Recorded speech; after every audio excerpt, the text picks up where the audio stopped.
බ්‍රිතාන්‍ය ආණ්ඩුව විසින් දෙමළ බෙදුම්වාදීන්ගේ ඡන්ද කුට්ටිය ඉලක්ක කරගෙන අපේ රණවිරුවන් සිව් දෙනෙකුට පැන වූ තහනම පිළිබඳ කල්මරමින් හිටිය ආණ්ඩුව වෙනුවෙන් විදේශ අමාත්‍ය විජිත හේරත් මැතිතුමා ගුණත් නැති අගුණත් නැති පතෝල ප්‍රතිචාරයක් දක්වා තිබෙනවා. ආණ්ඩුව කියනවා බ්‍රිතාන්‍යය ගත්තේ ඒකපාර්ශවීය ප්‍රකාශයක් කියලා.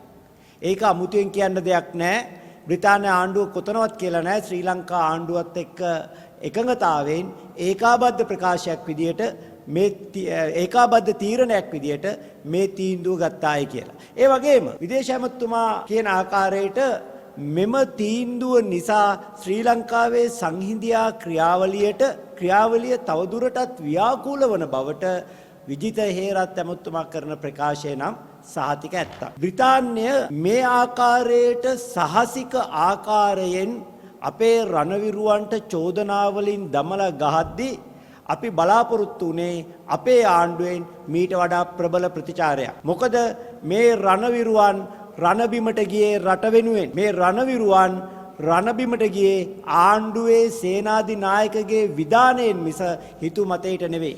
ඒ නිසා අපේ රණවිරුවන් රැක ගැනීමට කරුණු දැක්වීමේ වගකීමක් යුතුයකමක් ලංකා ආණ්ඩුවට තිබෙනවා. මේ පිළිබඳ ජනතා විමුක්ති පෙරමුණේ ස්ථාවරය මොකක්ද කියන එක අපටත් ලොවටත් අදාළ නැහැ. මේ පිළිබඳ මාලිමාවේ ස්ථාවරය මොකක්ද කියන එක අපටත් ලොවටත් අදාළ නැහැ.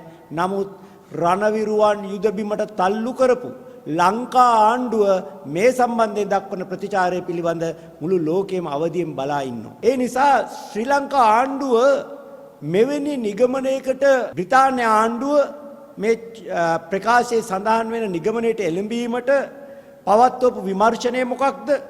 රණවිරුවන් සිව් දෙනෙකු පමණක් තෝරා ගැනීමේ පදනම මොකක්ද? එවකට යුද හමුදාවට අනදුන් යුද හමුදාපතිවරයා අත්හැර මුහුදු සටන් වලට නායකත්වයේ දුන්න නාවික හමුදාපතිවරයාට පමණක් චෝදනා නැගීමේ තාර්කික පදනම කුමක්ද?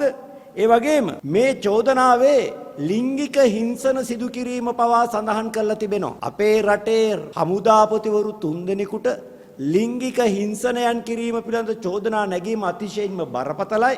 රටේ කීර්තිනාමය පිළිබඳ ප්‍රශ්නයක්.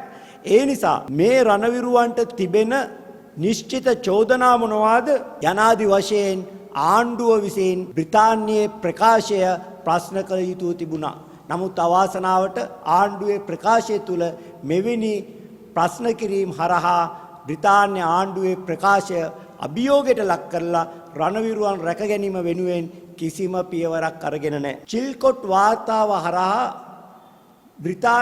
ඉරාකයේ යුද අපරාධ කිරීම පිළිබඳ වැරදිකරු කර ඇති බ්‍රිතාන්‍යයේ අගමැති ටෝනි බ්ලෙයාර්ට එරෙහිව කිසිම පියවරක් නොගත් බ්‍රිතාන්‍ය ආණ්ඩුව ශ්‍රී ලංකාවේ රණවිරුවන්ට පදනම් විරහිත චෝදනා නැගීම සම්බන්ධයෙන් ඔවා දෙනු පරහට තමා සම්මතයේ පීඨා සිට කියලා බ්‍රිතාන්‍ය ආණ්ඩුවට කියන්න තරම් කොන්දක් අපේ ආණ්ඩුවට නැතිවීම ගැන අපි රටක් විදියට ලැජ්ජාවට පත් වෙලා තිබෙනවා. ඒ වගේම මේ කිසිවක් ආණ්ඩුවේ ප්‍රකාශය නොමැති වීම අපිට පුදුමයට හේතුවක්. මොකද විජිත හේරත් ඇමතුතුමා කියන්නේ දේශප්‍රේමී ජනතා ව්‍යාපාරයේ ක්‍රියාකාරී සමාජිකයෙක් විදියට හිටිය දේශප්‍රේමියෙක්. ඒ නිසා අපි හිතන්නේ විජිත හේරත් ඇමතුමා දේශප්‍රේමී හැඟීම් වලින් උද්දීපනය වෙලා මේ ප්‍රශ්න ටික මේ ආකාරයෙන්ම ප්‍රකාශයේ ලියන්න ඇති. නමුත් ආණ්ඩුවටත් උඩින් ඉඳගෙන අද මේ රට පාලනය කරන ඇමරිකාවෙන් පත් කළ ශ්‍රී ලංකාවේ අග්‍රාණ්ඩුකාර ධූරයේ දරන ජුලී චං මැතිනිය මේ ප්‍රකාශයේ කපා කොටා වෙනස් කරන්න ඇති කියන සාධාරණ සැකය අපිට ඇති වෙනවා. එහෙම නොවුනා නම් එහෙම වුණේ කොහොමද කියන එක ප්‍රකාශ කිරීම විජිත හේරත් ඇමතුමාගේ